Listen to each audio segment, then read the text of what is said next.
So this is how you can fix Monopoly Go crashing. It's actually quite simple. If you have the app and it's crashing when you try to open it, you can actually go ahead and go to App Store and then tap on search and then simply type on Monopoly Go.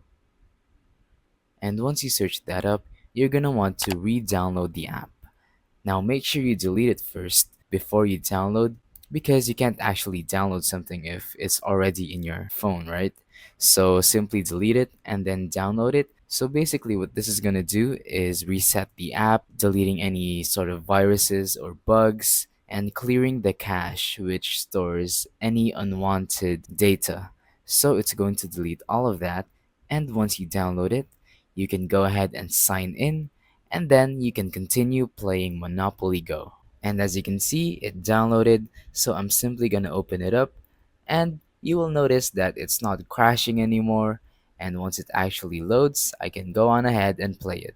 And now that it's loaded, I'm gonna go ahead and tap on I agree.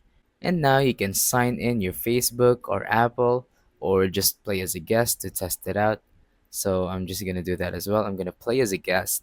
And now as you can see, it loads in perfectly, it's smooth, and there are no disturbances, and I can freely play Monopoly Go. So thank you for watching. Don't forget to leave a like, subscribe, and let us know in the comments down below if the tutorial worked or if you have any questions. Thank you and goodbye.